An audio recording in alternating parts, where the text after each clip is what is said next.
परमात्मा को पाने तथा उसका वास्तविक लाभ प्राप्त करने के लिए पवित्र बाइबल में प्रमाण है कि प्रभु ने मनुष्य को अपना ही स्वरूप बनाया। 6 दिन में सृष्टि रचकर 7वें दिन विश्राम किया। कुरान शरीफ में प्रमाण है कि हजरत मोहम्मद को खुदा स्वयं कह रहे हैं कि मैंने तुम्हें उस परमात्मा की महिमा बताने के लिए भेजा है। वो परमात्मा कबीर है जिसने 6 दिन में सृष्टि रची तथा 7वें दिन तख्त पर जा विराजा। उसकी खबर किसी बाखबर से पूछकर तो देखो। कृपया अवश्य सुनिए जगत गुरु तत्वदर्शी संत रामपाल जी महाराज के अमृत वचन। परमात्मा को सिकंदर लोधी ने हाथी की अंबारी पर बैठाया, साथ में रविदास जी को, पूज्य परमेश्वर कबीर जी को हाथी की अंबारी होती थी। एक कक्ष बनाया जाता था, रूम, उसको अंबारी कहते थे, और उसके सब दरवाजे खोल दिए, गेट खोल दिए। राजा बैठ गया, रविदास बैठ गए और परमेश्वर कबीर साहब बैठ गए। राजा चंवर कर रहा है, पीलवान हाथी लेकर चल पड़ा वापस भंडारे की ओर। लोग देख रहे हैं, काशी के लोगों से पूछ रहे हैं, वो भोजन करने वाले काशी वाले भी वहीं जी में रहे हैं, सारे पूछ रहे हैं कि कौन है ये, कौन है हाथी पर। कि एक तो राजा बैठा है, एक कबीर साहब बैठे हैं, कबीर जुलाहा धानक, जिसके ऊपर राजा चंवर कर रहा है, ये है वो कबीर जो भंडारा किया है जिसने। तो उन्होंने कहा ओहो अच्छा, ये है वो महापुरुष, ये है वो महानात्मा। तो सारे भंडारे में घूम कर सबको दर्शन दे के वापस आ रहे थे। जिस टेंट में वो केशव रूप में परमात्मा विराजमान थे, वहां से एक बंजारा गया। उसने करबद्ध होकर प्रार्थना की कि हे भगवान, आपको आपका दोस्त, आपका मित्र केशव याद कर रहा है। परमात्मा हाथी से तुरंत नीचे उतरे, राजा और रविदास जी भी साथ साथ आ गए। और जो ही उस टेंट में प्रवेश किया परमात्मा ने, जिसमें केशव विराजमान था अलग तख्त पर, उसी समय क्या देख रहे हैं, राजा भी देख रहा है और भी देख रहे हैं कि तुरंत एक तख्त बिछ गया अपने आप मिनटों में। उसके ऊपर कपड़े जैसे आप फिल्मों में देखते हैं, कंप्यूटर में बनते चले लग रहे हैं, वहां ऐसे हो रहा है, ऐसे बढ़िया रेशमी से उसके ऊपर वस्त्र बिछ के, किनारीदार चारों तरफ सुंदर, और वहां परमात्मा बैठ गए जज के उस तख्त के बीच में। और टेंट को चारों तरफ से उठवा दिया, खुला करा दिया, चारों तरफ की उसकी कनात हटवा दी। अब वहां 8 पैर तक यानी 24 घंटे तक वहां सत्संग किया परमात्मा ने। केशव रूप में स्वयं विराजमान है और दुल्हा धानक कबीर रूप में आप विराजमान है। केशव रूप से प्रसन्न करते हैं कि आप यहाँ क्यों आ गए इसे गंदे लोक में, या आप इनका भला चाहते हो, ये आपका बुरा कर रहे हैं। हे भगवान, यहाँ तो कभी अकाल गिर रहा है, कोई सुंदर बाग बगीचे भी नहीं है, कोई सुंदर यहाँ का वातावरण भी नहीं है, आप इसे गंदे लोक में क्यों आ गए अपने सतलोक सचखंड ने छोड़कर भगवान। तब परमात्मा कहते हैं केशव, ऊंची आवाज में सुना सुना के बड़ी मार्मिक आवाज में कहते हैं केशव, मेरे दर्द से तू परिचित नहीं है। ये सब मेरे बच्चे हैं, जिनके बच्चे दुखी हो माता पिता कैसे चैन से रह सकते हैं। इनको अज्ञान से भर दिया इन नकली गुरुओं ने। यहाँ का भगवान काल है, ये इनको खाता है और ये सोच रहे हैं ये बड़ा अच्छा भगवान है, इसने यहाँ काजू किस्मत सेब संतरे ये दे रखे, आहार बढ़िया धरती पृथ्वी दे रखी है, और ये भूल जाते हैं कि इनके बच्चों को कौन मार रहा है, इनके माता पिता को कौन मार रहा है। ये तो इसने यहाँ पर ऐसे पाल रखे हैं जैसे कसाई बकरे पालता है केशव, जैसे कसाई बकरे पालता है उनके लिए सब सुविधा देता है। और वो बकरे समझते हैं, वो बकरियां समझती हैं कि ये हमारा दयालु मालिक है, हमारी कितनी केयर टेक करता है, हमारे लिए कितनी सुविधाएं दे रखी हैं।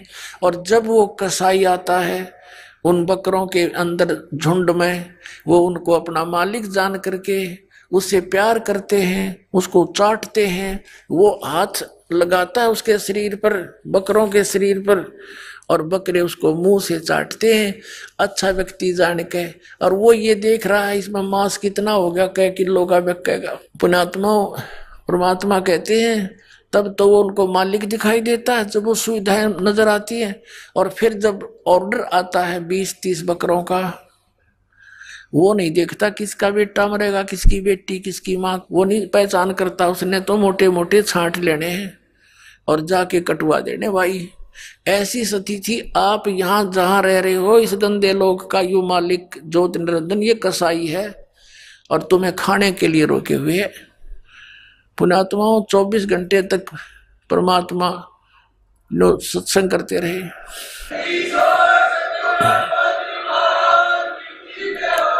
अब बैठ के चारों तरफ लाखों व्यक्ति वो इकट्ठे तक करे थे उन ढेडों ने, दुष्टों ने, परमात्मा को नीचा दिखाने के लिए। और वो परमात्मा के काम आगे उसके बच्चे इकट्ठे हो गए, क्योंकि जितने भी साधु संत महंत बने हैं, ऋषि गुरु बने हैं, ये बहुत अच्छी आत्मा होती है। परमात्मा की तरफ में घर भी त्याग देते हैं, लोक लाज भी छोड़ देते हैं, फिर ये काल के दूतों के फंस जाते हैं, इनका जीवन नष्ट कर देते हैं, ज्ञान से भर देते हैं। तो अच्छी आत्माएं थी, भगवान के लिए भटक रहे थे। उन्होंने सुना मालिक का सत्संग 8 पैर तक है, होए होए गद गद हो गए सारे, चारों तरफ बैठ कर नाम लिया कई लाखों ने। इस प्रकार कबीर परमात्मा के 64 लाख शेष हो गए थे पुण्यात्मा उस समय, जिसमें भारतवर्ष कितना बड़ा था। अफगानिस्तान, बलोचिस्तान, पश्चिमी और पूर्वी पाकिस्तान, इराक, ईरान, गढ़, वो गजनी तक, ये सारा बलख बुखारे तक, इराक, ईरान तक, ये सारा भारतवर्ष था। और उस समय भारतवर्ष की आबादी 600 वर्ष पहले मुश्किल से 4 करोड़ होगी। और उस 4 करोड़ आबादी में 64 लाख से सो जाना बालका का खेल नहीं है। ना कोई मीडिया था, ना कुछ और था, वो समर्थ की समर्थता का प्रमाण था। तो उस समय उनकी आपस में परमात्मा के स्वरूप में विराजमान, दूसरी तरफ से कबीर साहब रूप में विराजमान, धानक दुल्हा रूप में, उनकी कैसी वार्ता हुई ये आपको सुनाते हैं। पुण्यात्माओं आपका सौभाग्य, आपको ये अमर कथा सुनने को मिल रही है, ये सत्कर मान लेना।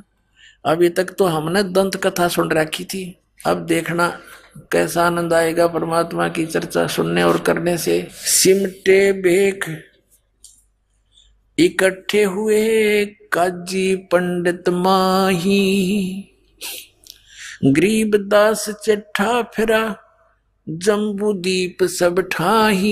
ये जम्बू दीप भारतवर्ष को कहते हैं, जम्बू दीप।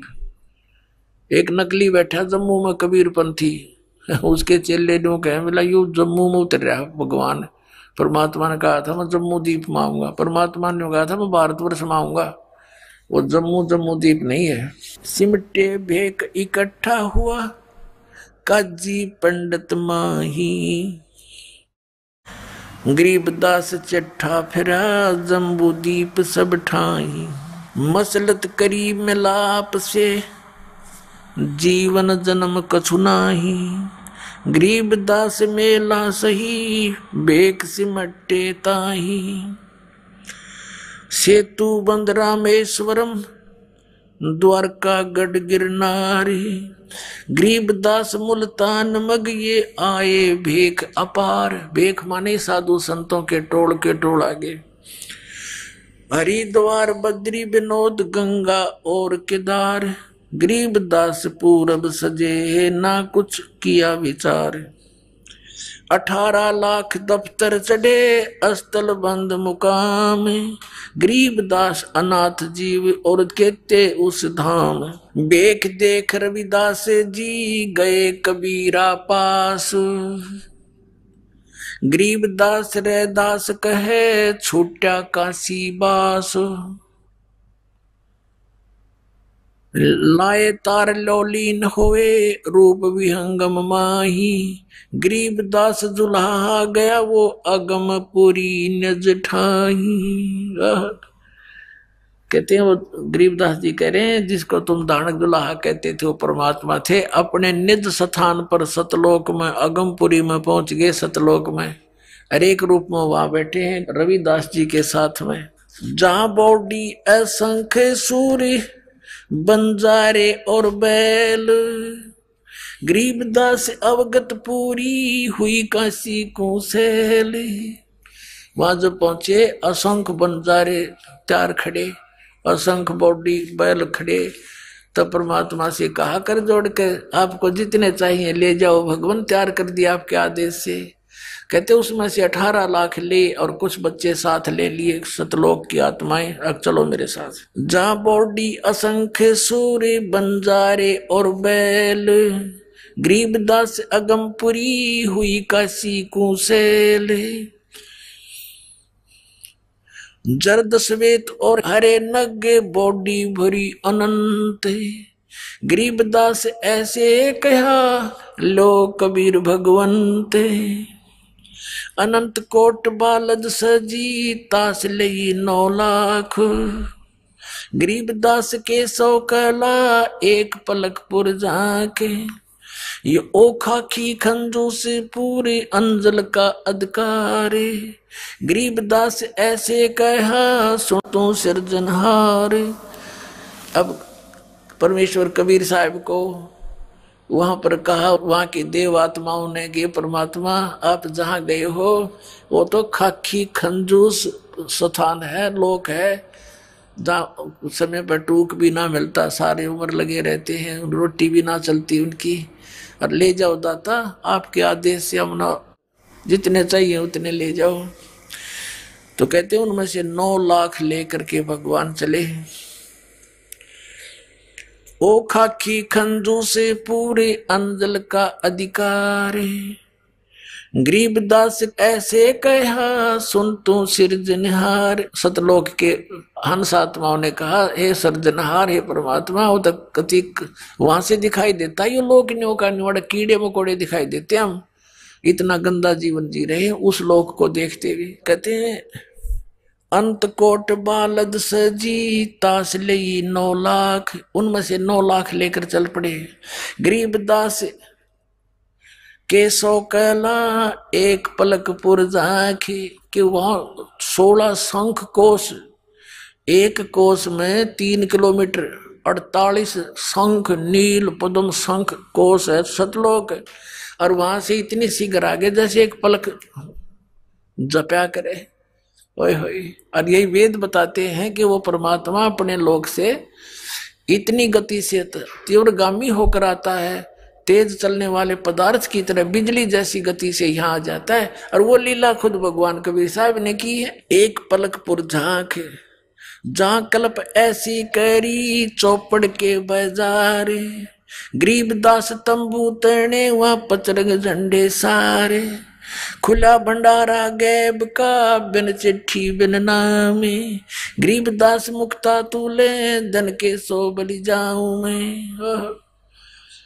कहते हैं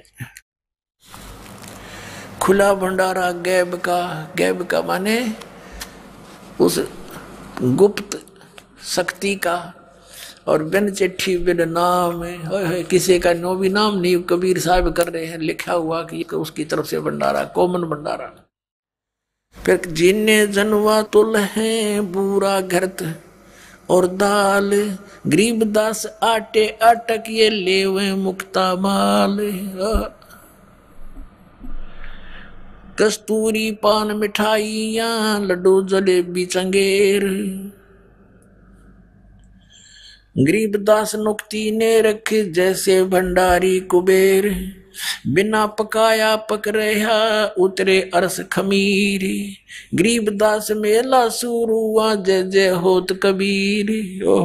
परमात्मा के बारे में गरीबदास साहब कह रहे हैं कि बिना पकाया पक रहा, अपने आप बगैर किसी अंगीठी भट्ठी कुछ नहीं थी, ताजा बनता दिखे वहां सारा सामान लाडू जलेबी। बिना पकाया पक रहा उतरे अरस खमीर, गरीबदास मेला शुरू जय जय होत कबीर।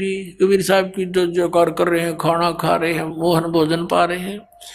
सकल संप्रदा तृप्ति 3 दिन जोनार, गरीबदास सठ दर्शनम सीधे गंज अपार। बताओ, आप तो इतने बेईमान हैं बिना ज्ञान के। कहते हैं 3 दिन तक ये भंडारा चला और सभी तृप्त कर दिए। और कई ये बेईमान संत जो कह सीधा दो, हमें सीधा भी दो, हमारे 2 नहीं आ पाए, सीधा दो उसका। उसके लिए क्या होता है, आटा, घी, खांड और वो न्यारे तो ले जाओ बेईमानो, हड़क के भगवान के घर में काटा है। फिर क्या बताते हैं, शाह सिकंदर को सोनी धन कबीर बलि जाऊं मैं, गरीबदास में ले चलो मम हृदय दर पाऊं। सिकंदर लोधी जब वहां गया, भगवान से वार्ता की, वो कैसे चित्रार्थ की आदरणीय गरीबदास साहिब जी ने। शाह सिकंदर को सुनी धन कबीर बल जाऊं, गरीबदास में ले चलो मम हृदय धर पाओ।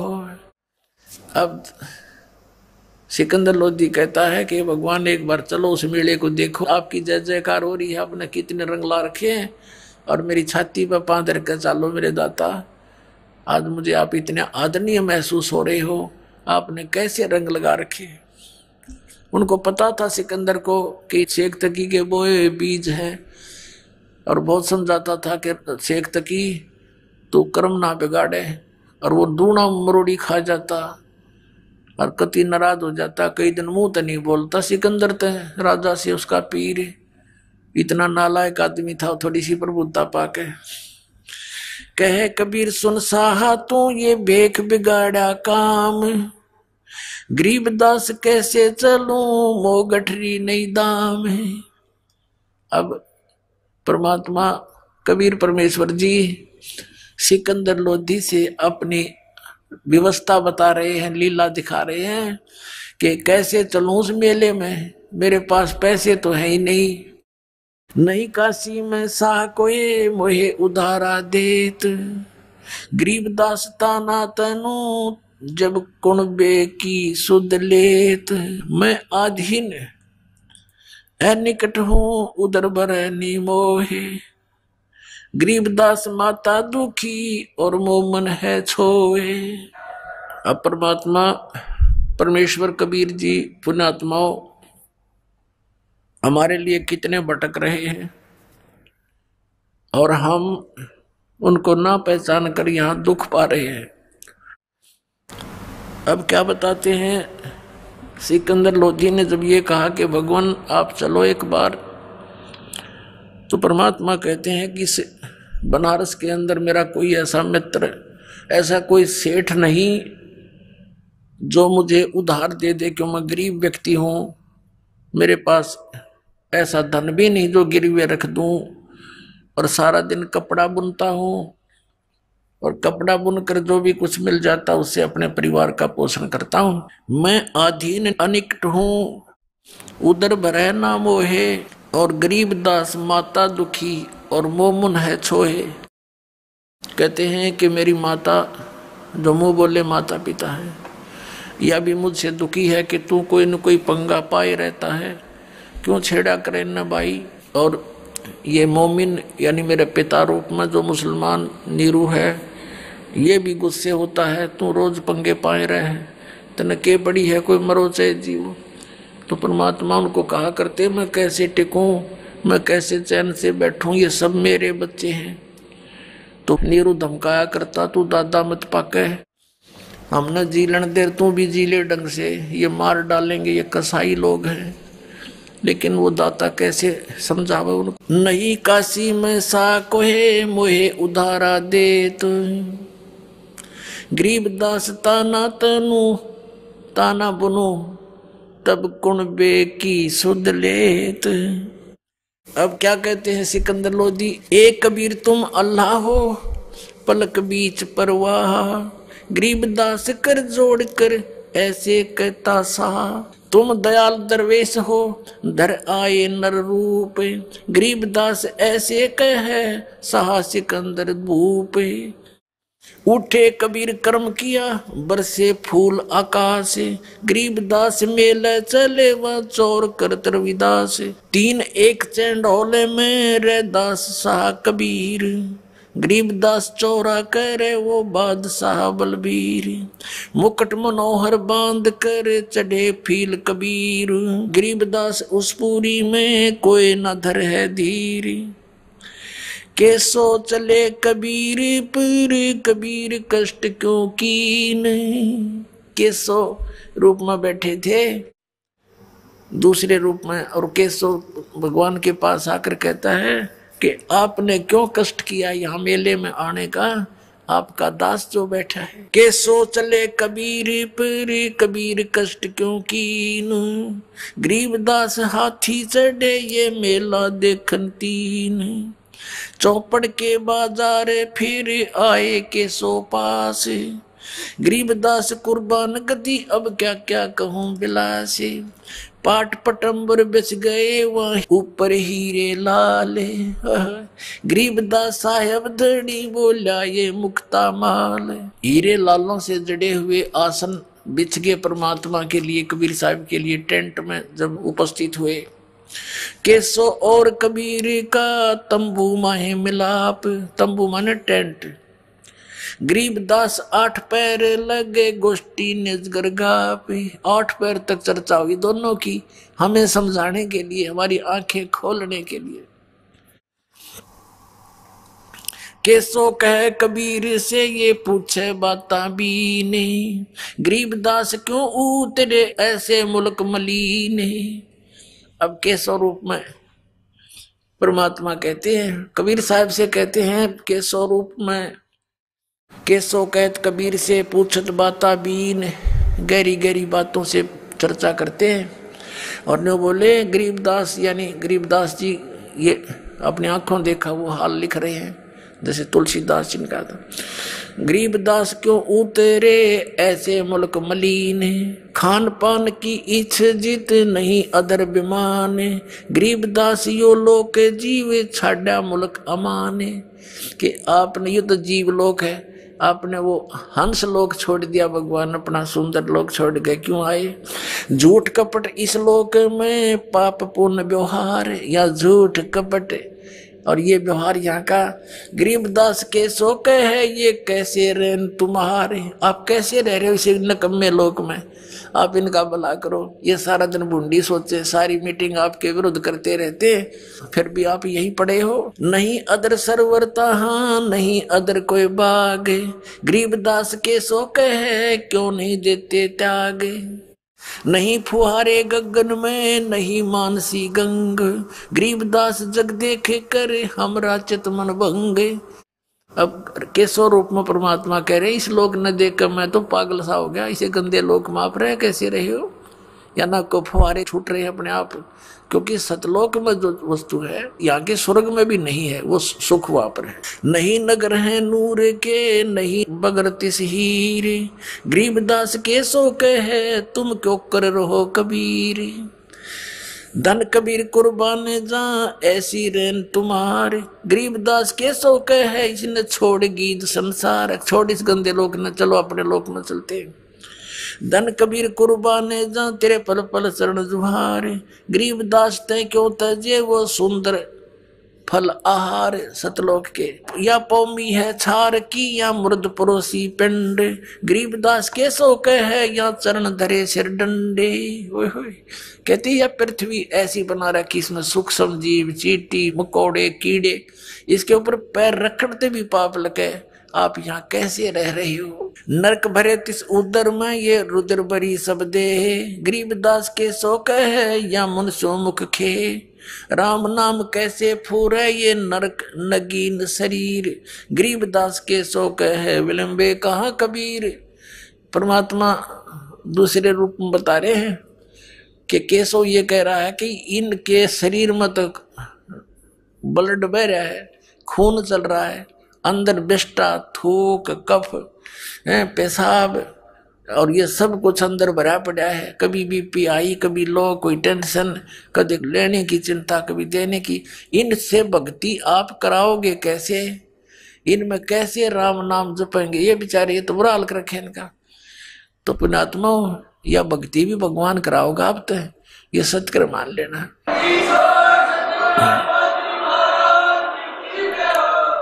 नहीं तो जीव परमात्मा का नाम नहीं ले सकता। बकवाद कितनी करवा लेते हैं, आपको टेंशन फ्री करेगा, आपके रोग नाश करेगा, जिस कारण से आपका मन भगवान से दूर होना चाहेगा उसको भी सेट करेगा, यदि आप मर्यादा में रहोगे, इस भगवान को विश्वास से मानोगे। सुन कबीर हाड चाम के नाक हैं ये हाड चाम का मुख, गरीबदास के सो कहे तज कबीर यो रुख।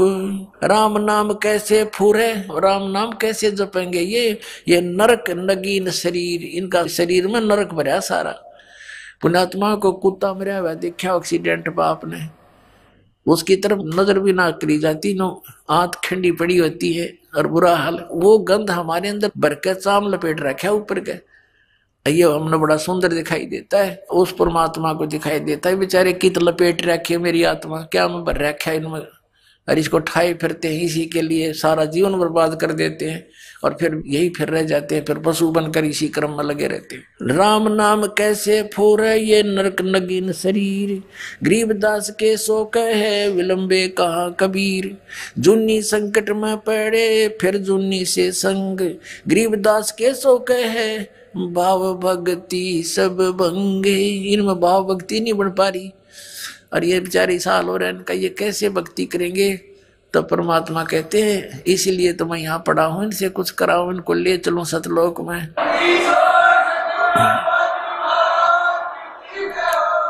सौ योजन पर लगत है या दुनिया की गंदे, गरीबदास के सो कहे ये हाड चाम का फंदे।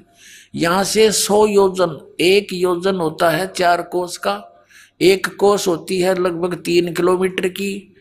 अब कहते हैं 100 योजन यानी 1200 किलोमीटर दूर तक ऊपर तक यहाँ की दुर्गंध जाती है। यहाँ खान पान से जो मल त्यागते हैं, इससे श्वासों से, कहते हैं 100 योजन तक तो इनके शरीर की गंध जाती है, वहां भी बदबू आती है। और ये इसका माँ इस शरीर के अंदर बैठे बेचारे, ये भक्ति कैसे कर पाएंगे? तो परमात्मा कहते हैं मैं भक्ति कराने के लिए ही भटक रहा हूँ, इनको सारी सुविधा दूंगा, इनको मैं आप भक्ति कराऊंगा, इसलिए तो मैं आप बैठा हूं ना, तो काली न भक्ति करने दे, इनकी दुर्गति कर रखी है। तो सुन कबीर सुर भेद हूं केसो कस करंत, गरीबदास गंदे मनुष्य ये झगड़ा आन करनते। कहती है गंदे लोग आपके लिए झगड़ा करें, आपके साथ मार मार कर रहे हो, और आप इनको देख के खिला रहे हो, मोहन भोजन खिला रहे हो, और ये आपकी बुंडी सोचे। आप कैसे दयालु हो भगवान। बेष्टा जिनकी देह में ये मगन फिरे दिन रात, गरीबदास के सो कहे जम सिर जिनकी गात। ये कहती है मनुष्य आंडी पाके परे, और इनके अंदर कीड़ंगा भरा हुआ है, और काल इंतजार कर रहा है कभी इसके सांस पूरे हो और इनको मार दूं। जैसे मुख्यमंत्री एक स्टेट का हेलीकॉप्टर से जा रहा था, अच्छी कहीं आगे मीटिंग लेनी थी, जाना था, जलसे करने थे, भाषण देना था, राय में एक्सीडेंट होगा, मर गया। कहते ये फूले फिरे और काल नु बाट देखे, इसका कब श्वास पूरे हों वहीं खत्म, 1 सेकंड भी ना छोड़ूं। कहते कहाँ जन्मे कहाँ पाले पोसे, खूब लड़ाए लाडे, ना जाने इस देह के कहाँ खड़ेंगे हाडे। 10 में पूरा हो जाएगा, वही कड़च कर दिया, यूं 1 सेकंड भी नहीं दे सकता। बेष्टा जिनके उदर में ये मगन फिरे दिन रात, गरीबदास के सो कहे जिन सिर जम की घात। घात माने दाव लगाए बैठा ये काल, मारो इनको कब। अजब अहंकारी मनुष्य हैं सुन कबीर मम ज्ञान, के तो बहुत अभिमानी व्यक्ति हैं यहाँ के। गरीबदास के सो कहे इनको कैसा दान और ज्ञान, इनको क्या ज्ञान दोगे, के ध्यान लवाओगे इनका। अपने आत्माओं नो बताना चाहूँ तुम कितने अच्छे हो, ये और ही बता रहे हैं, और तुम मेरे बच्चे हो, इसलिए तुम्हें अच्छे बनाने के लिए मैं यहाँ भटक रहा हूँ, बुरा कहा रहा हूँ, गुंडा कहलाता हूँ, मार मार मेरे पीछे हो रही है, मैं तुम्हारे लिए भटक रहा हूँ, पहचानो मुझे। अजब अहंकारी मनुष्य है, सुन कबीर मम ज्ञान, गरीबदास के सो कहे इन कैसा ज्ञान और ध्यान। सुन कबीर मन भावने तुम्हारी बात अगाध, गरीबदास के सो कहे तुमसे तुम ही साध। केशव कहता है कि तेरी जैसी हिम्मत मैंने नहीं देखी किसी की, तेरे जैसे साध हमने नहीं देखे। परमार्थी ये तुम्हारे साथ बुरा करते, आप इनका कितना भला सोच रहे हो। अब परमात्मा कहने लगे केशव से, क्योंकि अपने डबल रोल में सबको सत्संग सुना रहे हैं। सुन केशव अब बंद ना कह कबीर संदेश, गरीबदास सर्वलोक में है हमारा प्रवेश। कि सब लोकों में मेरा प्रवेश है, सबका मैं धारण पोषण करता हूँ। और पुण्यात्माओं यही हमारे सदग्रंथ बताते हैं। श्रीमद् भगवद गीता अध्याय नंबर 15 के 1 से 4 और 16-17 श्लोक में कहा है कि ऊपर को जड़, नीचे को तीनों गुण रूपी शाखा वाला संसार रूपी वृक्ष है। और जो संत इसके बारे में सारे पार्ट्स बताता है, इसके तना कौन भगवान है, डार कौन भगवान है, शाखा कौन, पत्ते कौन, वो तत्वदर्शी संत है। तो परमात्मा स्वयं ही तत्वदर्शी संत की भूमिका करने आते हैं, सही ज्ञान बताते हैं। अक्षर पुरुष एक पेड़ है, निरंजनवा की डार, और तीनों देवा शाखा है, ये पात्र संसार। गीता ज्ञानदाता कहता है जब तत्वदर्शी संत मिल जाए, चौथे श्लोक में 15वें अध्याय के गीता जी में, उसके पश्चात परमेश्वर के उस परम पद की खोज करनी चाहिए, जहाँ जाने के बाद साधक लौटकर कभी संसार में नहीं आते। और जिस परमेश्वर ने सारे ब्रह्मांडों की रचना की है, ऊपर को जड़ वाला, नीचे को तीनों गुण रूपी शाखा वाला। जड़ कौन है? ये परम अक्षर पुरुष है, पूर्ण परमात्मा कबीर साहब है, संसार रूपी वृक्ष की जड़, यानी जड़ से सबको आहार मिलता है। अध्याय नंबर 15 के श्लोक 16-17 में गीता जी में कहा है, 3 पुरुष बताए, सर्व पुरुष और अक्षर पुरुष। ये तो नाशवान है, इनके अंतर्गत जितने प्राणी ये भी नाशवान है, और लेकिन जीवात्मा किसी की नहीं मरती। 17वें श्लोक में कहा कि उत्तम पुरुष है तू अन्य परमात्मा इति उदाहरते, ये लोक चरमाविष्य विवर्ती अवय ईश्वर है। उत्तम पुरुष सही भगवान असली परमात्मा तो इन दोनों से, सर्व पुरुष और अक्षर पुरुष से कोई और है, और वही तीनों लोकों में प्रवेश करके सबका धारण पोषण करता है। आप क्या बताते हैं? सुन के सो अब बंदना कहे कबीर दरवेश, साधु रूप, दरवेश माने संत, साधु रूप में विराजमान एक परमात्मा कबीर जी कह रहे हैं। सुन के सो अब बंदना कहे कबीर संदेश, संदेश माने कबीर साहब कहते हैं अब मैं सुनाता हूँ तेरे को सही कहानी। गरीबदास सर्वलोक में है हमारा प्रवेश, कि सब लोकों में मैं प्रवेश करके सबका धारण पोषण करता हूँ। ये 18 लाख तो कुछ भी कौन मेरे लिए। हम अमान अवगत पूरे से चुंबक जो चमकार, गरीबदास लोहा फेरे हमरे अदर आधार। कितनी गूढ़ बातें कह रहे हैं कबीर परमात्मा, कि मैं चुंबक हूँ और ये कण है लोहे के, इनको चपका लूंगा अपने, इनके मैल तार के, क्योंकि इनके बीच में जंग आ गया, और तब जंग है इस कारण से मेरी कैच में नहीं आते, इनके जंग तारूंगा, सत्संग सुना सुना के ज्ञान में इनका पाप नाश करूंगा, फिर ये मेरे चपक जाएंगे अपने आप आके, न सतलोक लेकर भाग जाऊंगा। अब क्या बताते हैं कि जैसे प्रश्न किया केशव ने, इसे व्यक्तियों में आप कैसे भक्ति प्रवेश करोगे, ये इतने नालायक, इनमें गंध भरा, आपके मार मार करने लग रहे आपके पीछे। तो क्या उदाहरण दिया परमात्मा ने, हाड चाम की देह में अमृत दूध सरवंत, गरीबदास के सो कहे ऐसे मिले भगवंत। जैसे एक भैंस या गाय के शरीर में हाड चाम मांस भरा पड़ा है, और उसमें कहते हैं उसमें फिर दूध भी उसी में होता है। ऐसे ही ये कितना इनका शरीर खराब है, जैसा भी तो अंडरस्टूड है, हार्ड चाम्स का बना हुआ पुतला। तो जब मैं इसमें अपनी भक्ति प्रवेश करूंगा जैसे भैंस को गर्भ रहता है, ऐसे ही परमात्मा यानी संत अपने वचन से बीज डालते हैं अपनी शब्द की शक्ति तय, और वो भक्ति फिर जैसे बच्चा बनता है, बच्चा बाहर आता है तो दूध की बाल्टी ठोकने लग जाता है, वो हाड चाम की शरीर वाली भैंस और गाय। कहते ऐसे ये भक्ति ऐसे बना दूंगा इनके अंदर, इस हाड चाम की देह में, और ऐसा मंत्र दूंगा इनके अंदर भक्ति प्रवेश होगी, जैसे दूध चला करे ऐसे बना दूंगा इनके अंदर। हाड चाम की देह में दूध रतन सरबंत, गरीबदास घट पेंडे में ऐसे है भगवंत। थन दूधी को पाड़ के जय कोई देखे दूध, गरीबदास उस घट पेंड में हाड चाम और गूदी। कहते थन दूधी ने चीर के, यदि माँ के सतन को, दूध को, गाय के सतन को या चीर के देखे, कब? जब तक उसको बच्चा उत्पन्न नहीं हुआ है, उससे पहले अगर उस पूरे शरीर का ऑपरेशन करके देख ले, मैं भैंस का या गाय का दूध नहीं पावे, और फिर उसी हड्डचाम, उसमें हड्डचाम मिलेगा, और फिर उसी के अंदर फिर दूध की बाल्टी भरने लग जाती है। तो ऐसा प्रोसीजर है एक, तो वो अपनाएंगे ये भक्त बच्चे, नाम लेंगे, इनके अंदर भक्ति ऐसे पले फूलेगी। फिर परमात्मा कहते हैं जैसे माता गर्भ को रखे यतन बना, और ठेस लगे तो छन्न हुआ तुम्हारी ऐसे भक्ति जा। अब नाम ले लिया, मर्यादा रखी नहीं तो खराब होगी भक्ति आपकी। सबसे पहले मर्यादा है, मर्यादा बिना भक्ति बन नहीं सकती। जैसे माता गर्भ को, किसी बहन बेटी को गर्भ रहा हो, अब उसके विषय में वही जानती है, कितनी चिंतित होती है, करवट लेती है, तब भी न सोचे भगवान के मेरे बालक का ठेस ना लग जा, झटका ना लग जा, दाब ना आ जावे और ये खराब ना हो जा। चलते फिरते भी ऊंचे नीचे पैर रखते समय भी डरती है कहीं बच्चा ना गिर जा। फिर भी और भी खान पान की बहुत सावधानी बरती है। कहते हैं जैसे माता गर्भ को रखे यतन बना, और ठेस लगे तो क्षण हो जा तुम्हारी ऐसे भक्ति जा।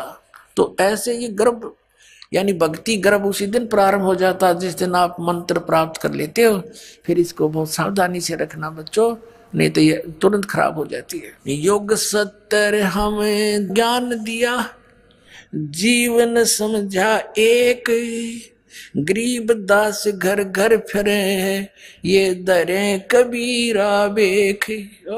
सत्तर युग सेवन किए किने न बूझी बात, गरीब दास मैं समझावत हूँ, ये मोहे लगावे लात।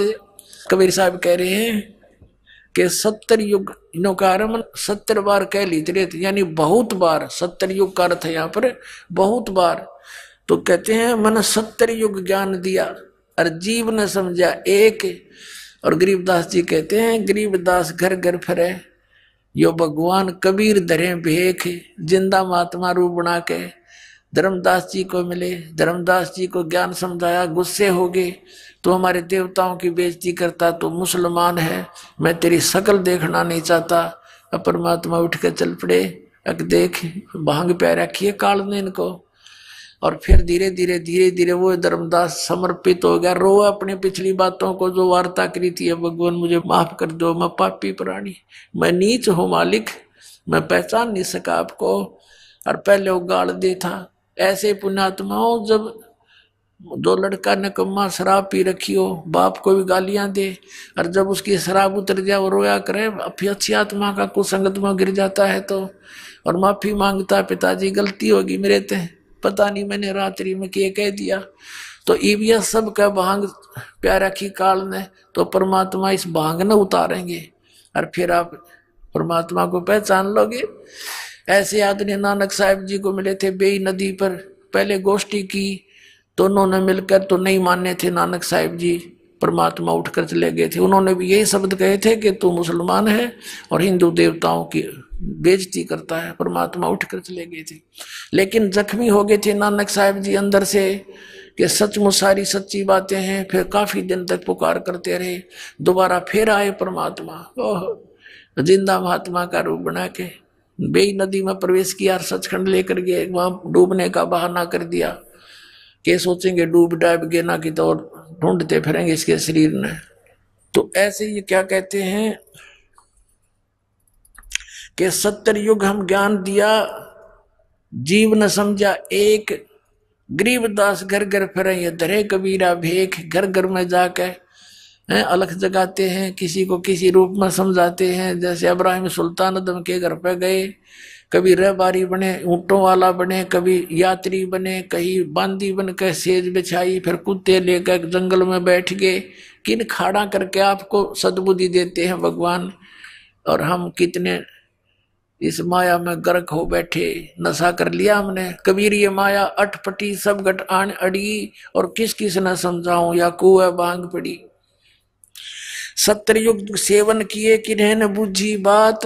कबीर साहब कहते हैं मैं समझावत हूं, ये मोह लगावे लात, ये मेरे लात मारे, मुझे बुरा अच्छा कहते हैं। स्वर्ग मृत्यु पाताल में हम बैठे कई बार, गरीबदास धर घर घर से जा मार मार के मारे।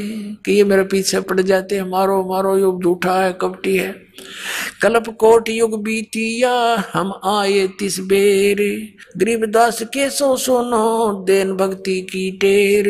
कि हम भक्ति को उजागर करने के लिए आए हैं। हमारी जात अपूरे भी पूर्व रहन हमारे, गरीबदास कैसे जुड़े इस पश्चिम के कातारे। अब जैसे परमात्मा कहते हैं हम तो अपूर्वी हैं, हमारा तो लोक सतलोक है, फिर भी हमारी जो बातें हैं यहाँ की रीति रिवाजों के विपरीत हैं, इसलिए ये हम पहचान नहीं पा रहे। हम कहते हैं बीड़ी शराब मांस तम्बाकू प्रयोग नहीं करना, इन देवी देवताओं की पूजा नहीं करना, इनका यह बात समझ में नहीं आती, इसलिए मेरे दुश्मन बन जाते हैं। ये साधना इनकी ठीक नहीं। हम हैं पूर्व ठेठ के ये उत्तरे अवगट घाट, गरीबदास जीव दक्षिण के यो ना मिलती साठ। जैसे उत्तर के रहने वालों की और दक्षिण में रहने वाले अपने यहाँ के भारतवासियों की सारा कल्चर विपरीत है। वो मांस खाते हैं, उनकी सारा दिन पान थूकते रहते हैं, और यहाँ वालों की उनको पसंद नहीं। तो इस प्रकार कहते हैं हम समझो उत्तर और दक्षिण वाले हो करके हमारी ऐसी रीति है, ऐसी बातें हैं, तारा गले ना उतरती, और ये सच्ची है। अनंत कोट बाजी जहां रचे सकल ब्रह्मंडी, गरीबदास मैं क्या करूं यो काल कर जीव खंडी। अब परमात्मा कहते हैं मैं इतना समर्थ हूं। कबीर साहब कहते हैं अनंत करोड़ ब्रह्मांड रच रखे मैंने, ये रचे सकल ब्रह्मांड और सभी जीवों की उत्पत्ति मैंने की, मैं इतना समर्थ हूं। और फिर कहते हैं गरीबदास मैं क्या करूं यो काल करे जीव खंडे। ये काल मेरे जीव को नाम तुड़वा देता है, मुझसे बहका करके अपने पाले में ले जाता है, और हमारी बात पर यो तसल्ली आने नहीं देता।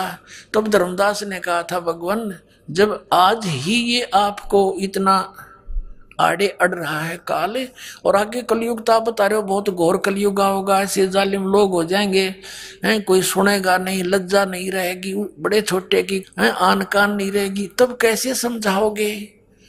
तो परमात्मा ने कहा था वो जादू जंत्र मेरे पास है, मैं कैसे समझाऊंगा, पर तुझे भी नहीं बताता, पर तू बताना नहीं जो मैंने मंत्र वंत्र तुझे दे दिए। अब परमात्मा ने ये शिक्षा देनी थी आपको। चौथा युग आ गया पुण्यात्माओं, जनता को जरूरत नहीं थी पढ़ने की, ब्राह्मण लोग पढ़ा करते सदग्रंथों को, और उनने जो ज्ञान बता दिया उसको फाइनल मान के उसी आधार से पूजा करा करते थे वो, और सुखी रहते थे। क्योंकि घना चतुर होते आदमी घना दुखी हो जाए, इब हम घने चतुर हो गए, भक्ति छोड़ दी क्योंकि किसने देखा भगवान क्यों, नास्तिक हो गए, गलत साधना करने से लाभ हुआ नहीं। लेकिन ये शिक्षा भी इसलिए देनी पड़ी कि आप भगवान को पहचान लोगे। अब इस प्रसंग को पूरा करते हैं। अब वहां लाखों व्यक्तियों ने उपदेश लिया, केशव और परमात्मा का चर्चा सुनकर सबको दोहर देकर विदा किया। अंतिम दिन सब जाने लग रहे थे, उधर से अपना टेंट तंबू इकट्ठे करके बैलों पर लाद लिए सब बंजारों ने, जो साथ में आए हुए थे सतलोक के बच्चे हंस आत्माएं। और वहां खड़े हैं कबीर केशव, शेख तकी, सिकंदर लोधी, परमेश्वर कबीर जी और केशव जी, और बहुत सी जनता भी शेष वहां खड़ी थी। तब वो बैल चल पड़े बंजारे भी साथ, वो सतलोक से आई हुई आत्माएं वो भी चल पड़ी। तो उन्हें सामने गंगा को पार करना था। गंगा का पानी एकदम डाउन हो गया और घुटने घुटने पानी रह गया, और वो पार हो गए, सारे निकल गए बाहर। तब सब देख रहे हैं कि एकदम गंगा उतर गई, एकदम इतना डाउन फॉल हो गया इसमें। और वो बाहर जाती फिर इतनी फुल स्विंग पे आश्चर्य व्यक्त कर रहे हैं, तेरा गजब हो, ये इतनी जल्दी ये फिर भड़काएगी, ऐसा क्या हो गया इसमें। वो के जाने, परमात्मा खड़े तेरे पास, तुम्हारे पास में, हम जीव हैं। तो फिर सिकंदर ने कहा कि हे केशव, आप जाओ, आपके बैल चले गए हैं, आपके साथी दूर चले जाएंगे वो। तब देखा उन्होंने सारा, क्या कहाँ गए। जब देखा इधर तो कहीं कोई बैल नहीं, कोई बंजारा नहीं, नहीं तो 9 लाख बैल है और कम से कम 50,000 वो भगत आ रहे। और वहां तो 6 किलोमीटर तक लाइन लग जाए उनकी, वहां देखा कुछ भी नहीं। तब वो कहता सिकंदर कि कहाँ गए वो बंजारे और बैल। परमात्मा बोले जहां से आए थे वहां गए। और उसी समय केशव खड़ा था। केशव जो का त्यों शरीर केशव वाला, कबीर परमेश्वर में समा गया, अकेले कबीर साहब रह गए। बोलो सतगुरुदेव।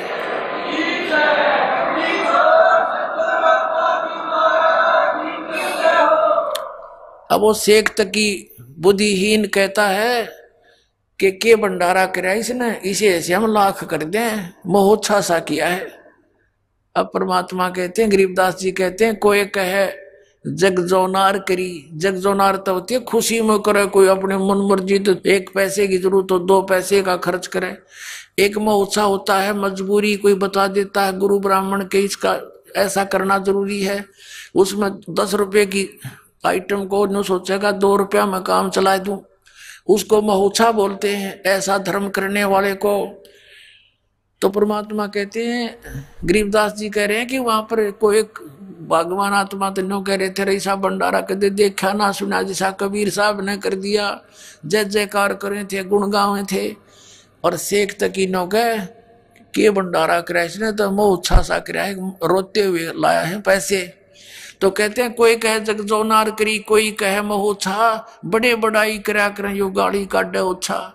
आइए अब हम उन श्रद्धालुओं के अनुभव जानते हैं जो जगत गुरु तत्वदर्शी संत रामपाल जी महाराज जी से दीक्षा प्राप्त कर चुके हैं तथा उनके द्वारा बताए गए भक्ति मार्ग पर चल रहे हैं। सर नमस्कार। नमस्कार सर। सर क्या नाम है आपका? मेरा नाम जी सुखदेव सिंह है जी। कहाँ से आए सर आप? मैं जी जिला करनाल, तहसील निस्संग, गांव अमूपुर का रहने वाला हूँ, हरियाणा में। सर संत रामपाल जी महाराज के शरण में आने से पहले आप क्या भक्ति साधनाएं करते थे? आप किन देव देवताओं की भक्ति करते थे? मैं जी सिख समाज में रहने के उसमें ना कल्ले गुरु ग्रंथ साहब को मानता था और किसी को नहीं मानता था। गुरुद्वारे में जाता था और गुरु ग्रंथ साहब के बारे में सब कुछ जानते थे, थोड़ा बहुत जो जानते थे उसी की भक्ति करते थे, किसी की भक्ति नहीं करते थे। और सर संत रामपाल जी महाराज के शरण में कैसे आए आप? मैं जी बीमार था, मेरे को इस आंत में जख्म थे, जो 2 आंत होती है ना, इसमें जख्म थे और लीवर में जख्म थे। लीवर बिल्कुल डैमेज था। कई सालों 10-12 साल मंजी पे रहा। कभी दिल्ली होली फैमिली गया, अम्बाड़ा, पटियाला ये प्रमोद मित्तल, अमर हॉस्पिटल, राजेंद्रा हॉस्पिटल, इनमें कभी 10 दिन एक हॉस्पिटल में दाखिल रहता था, कभी 10 दिन दूसरे हॉस्पिटल में दाखिल रहता था, कभी दिल्ली ओली फैमिली में दाखिल रहता था, कभी करनाल अजय गुप्ता में दाखिल रहता था। ऐसे करते करते मेरे को 12 साल बीत गए। 1 महीने में 10 दिन तो हॉस्पिटल में दाखिल रहता था और 10-15 दिन उसके बाद सियाने जो झाड़ फूक लगाते हैं, बड़े बड़े ये मुसलमान जो जैसे मुजफ्फरनगर हैं, रुड़की, मरेल कोटला, पटियाला, करनाल, जो हमारे साथ के जितने भी सियाने झाड़ फूक वाले थे उनके पास भी जाता था। और मेरी ऐसे करते करते आर्थिक स्थिति भी बहुत डाउन होने लगी। हमारे पास 40 किले ज़मीन है, 3 भाई हैं। इतना कुछ होते हुए भी पूरा परिवार गलने लग गया, बीमारी में जूझने लग गया। मैं भी एक मंजी पे, मेरी घरवाली भी एक मंजी पे। ऐसे करते करते एक दिन में 4-4 मुसीबतें, प्रेत बाधा थी मेरे को बहुत तकड़ी जी। 4-4 मुसीबतें एक दिन में खड़ी हो जाती। जैसे मैं भी मंजी पे पड़ा, मैं अपनी घरवाली को बोला भी किसी रिश्तेदार को बुलाओ, मेरे को दाखिल कराओ। अब तो मेरे अंदर पानी भी नहीं जाता। 10-12 साल सर मेरे इतनी तकलीफ थी मेरे को भी, बाथरूम भी मैं बाल्टी में करता था, इतना दुख था मेरे को। हॉस्पिटल में जाते जाते भी जिस डॉक्टर के पास जाते तो कोई बोलता था अभी तेरा लीवर बिल्कुल डैमेज, कोई बोलता था तेरी आंत में जख्म है, कोई बोलता था तेरे पूरे पेट में जख्म है। तो था क्या, मेरे पेट में इतनी तकलीफ थी, मेरे अंदर गर्मी के दिनों में भी गर्म पानी जाता था, रोटी नहीं जाती थी, थोड़ी बहुत खिचड़ी दलिया ऐसे कुछ ना कुछ खाता था या थोड़ा दूध पीता था। ऐसे करते करते मतलब हॉस्पिटलों में सारा घर बर्बाद हो गया। और हालांकि हमारी आर्थिक स्थिति ऐसी थी, ना हमारे बाप ने दुख देखा ना हमने दुख देखा। 40 किले जमीन थी, बहुत अच्छी खेती करते थे, कंपाउंड थी, पूरे का पूरा हमारे पास साधन था। कभी हमने वो दिन नहीं देखा भी आज हमारे पास पैसा नहीं। तो इस प्रेत की वजह से मैंने वो दिन देखा। मेरे पास ट्रैक्टर था सोनालिका, घर की स्थितियां ऐसी बनी जी, वो ट्रैक्टर भी बिक गया। मेरे पास गाड़ी थी इंडिका विस्टा टॉप मॉडल में, वो भी बिकी जी। मेरे पास बुलेट मोटरसाइकिल थी जी, वो भी बिकी जी। मेरे पास बहुत अच्छे अच्छे डंगर थे, भैंसें थी, गायें थी, 1 क्विंटल दूध देता था जी। ऐसा ऐसा करके पूरे के पूरे डंगर भी बर्बाद, मेरी गायें भी बर्बाद, भैंस भी बर्बाद, पूरे के पूरे जो साधन था घर में वो भी खत्म। घोड़ी थी मेरे पास बहुत अच्छी जी, वो भी मरी। सारा कुछ ये प्रेत करवाता था। रात को मेरे को बोलता था भी सुबह तेरा ये नुकसान होगा, वो ही हो जाता था। अगर डंगरों के बारे में बोलता था वो हो जाता था, जमीन के बारे में बोलता था अभी तेरे दाने नहीं होंगे तो वो नुकसान होता था। अगर घरवाली के बारे में बोलता था सुबह इसको ये तकलीफ होगी तो वो ही हो जाती थी। मेरी घरवाली को कालजे में सोजश थी, बहुत ज़्यादा एलर्जी थी। वो एक वजह से और ज़्यादा परेशान थी कि उस पर दवाई नहीं खाई जाती थी उसे। जब वो दवाई खाती नहीं थी ना तो उसको इतना तेजाब बन जाता था, इतना तेजाब बन जाता था, मतलब इतना सिर में दर्द और तकलीफ इतनी बढ़ जाती थी। 2-2 दिन हमारे घर में खाना भी नहीं बनता था और बच्चे भी बीमार थे। मेरा बड़ा लड़का स्कूल में गया जो 5वीं क्लास में पढ़ता था, उसको मास्टर छोड़ के गया, बोला अंकल जी इसको बुखार हो गया। बुखार की वजह से करनाल दाखिल करवाया हमने हॉस्पिटल में। तो 1 महीना दाखिल रहा, ये साइड उसकी सारी बंद होगी। 1 महीने के बाद 1.5 लीटर रेशा लिखड़े उसके। और छोटा लड़का था, मैं भी बीमार। मैं बोला मेरी घरवाली को सिर्फ किसी रिश्तेदार को बुलाओ, मेरे को दाखिल कराओ दिल्ली जाके, मैं होली फैमिली में दाखिल हूँगा।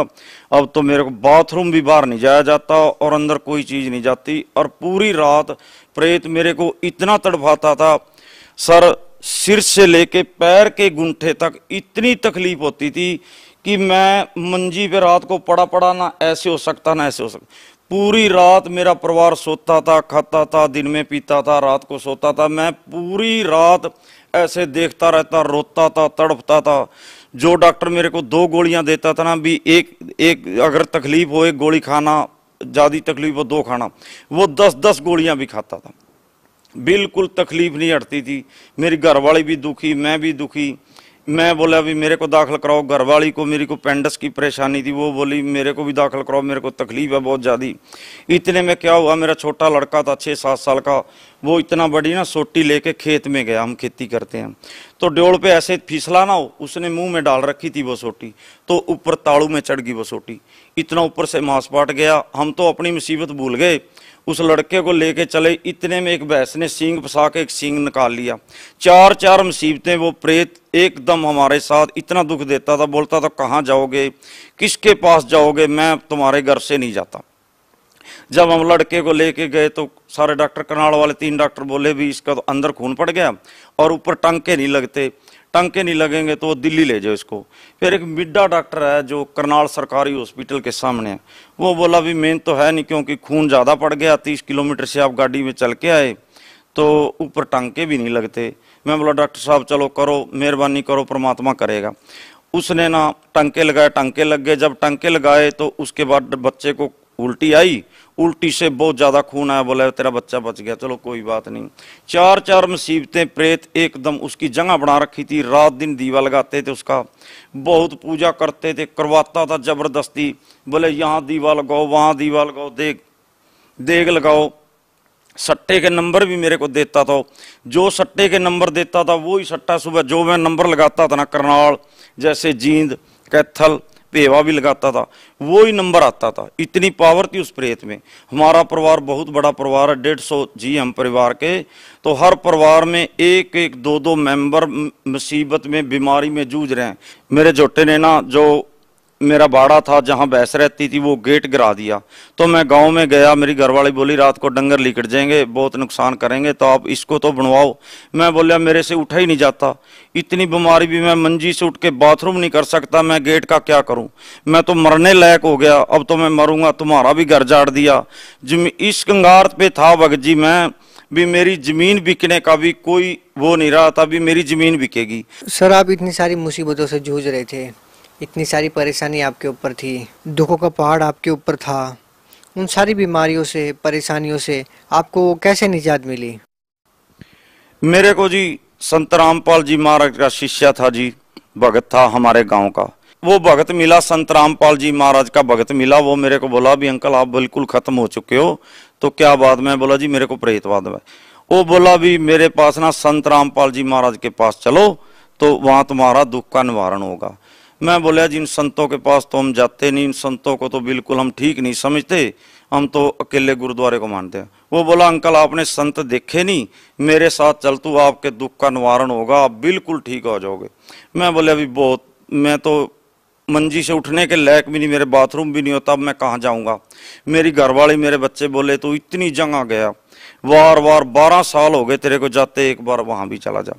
चलो रामपाल जी महाराज के जो भगत हैं इतने अच्छे हैं, उसको मैंने नौकर भेजा, वो बुला के लाया, गाड़ी में गए, तो मैंने वहां जाके संत रामपाल जी महाराज से नाम दीक्षा ली। सर संत रामपाल जी महाराज से नाम दीक्षा लेने से पहले आपके ऊपर दुखों का पहाड़ टूटा हुआ था।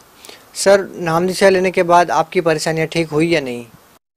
हाँ जी, जब मैं संत रामपाल जी महाराज से नाम दीक्षा ली ना, तो उसी दिन से नाम दीक्षा लेने से मेरे को ना बहुत 25 पैसे आराम मिला, मेरे को नींद आई, मेरे शरीर में कुछ आराम मिला। आराम मिलने के कारण मैं फिर आश्रम में जाता रहा।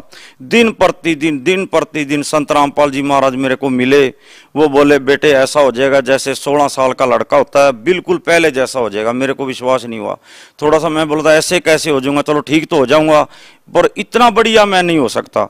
पर दिन प्रतिदिन संत रामपाल जी महाराज जी मेरे को 8 दिन में 7 दिन में मिलते रहे। बेटे ऐसे भक्ति कर, बेटे ऐसे नाम मंत्र का जाप कर, बेटे तू ज्ञान गंगा पढ़े कर, कानों में लीड लगा के बेटे सुने कर। मेरे को कई बार संत रामपाल जी महाराज जैसे दिव्य दृष्टि का कारण सा कुछ बनता है, साथ में आके ऐसे मेरे को मिलते और मिलके मतलब मेरे को बताते। अब दिन प्रतिदिन मेरे को कोई मुसीबत नहीं। जो मेरी घरवाली थी जिसको कालजे में सोजिश एलर्जी थी, एक दिन भी आश्रम में नहीं गई, ना उसने नाम दीक्षा ली है, वो भी दंडवत प्रणाम करती है। फिर उसको भी विश्वास हुआ, मेरे बच्चों को भी विश्वास हुआ। नाम तो उन्होंने लिया नहीं, पर लेकिन वो संत रामपाल जी महाराज के आगे दंडवत प्रणाम करते हैं, पूरा उसको परमात्मा की तरह मानते हैं। मेरी घरवाली भी बिल्कुल ठीक, मेरे बच्चे भी बिल्कुल ठीक, मेरे जो पारिवारिक कोई भी परेशानी थी, आज मेरे को कोई भी परेशानी नहीं।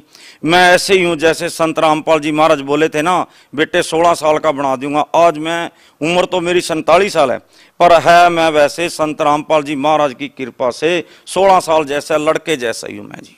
सर भगत समाज को क्या संदेश देना चाहेंगे? जी भगत समाज को मैं यही संदेश, तो हमारे परमात्मा का, हमारे गुरु जी का, मेरा तो एक प्रार्थना है जी, कहनी मेरे भाई हैं, मेरी माता, मेरे भाई, मेरे बहन जैसे हैं, जो भी दुखी है, और तो नहीं जुड़ना चाहते, जो दुखी है ना, एक बार संत रामपाल जी महाराज की शरण में आए और अपने दुख का निवारण करें। ज्ञान तो उनको अपने आप ही हो जाएगा और उनका सबका भला होगा। किसी को कैंसर हो, किसी की रीढ़ की हड्डी में फ्रैक्चर हो, किसी का दिमाग खराब हो, मेरे दिमागी हालत भी बहुत खराब थी, तो सबका निवारण संत रामपाल जी महाराज ही कर सकते हैं और इस दुनिया में कोई नहीं कर सकता। जितने मैंने 12 साल धक्के खाए ना, शायद ही किसी आदमी ने, शायद ही मेरे जितना बदनसीब आदमी इस दुनिया में होगा। तो संत रामपाल जी महाराज की शरण में आए और अपना कल्याण कराएं। सर बहुत बहुत धन्यवाद। सर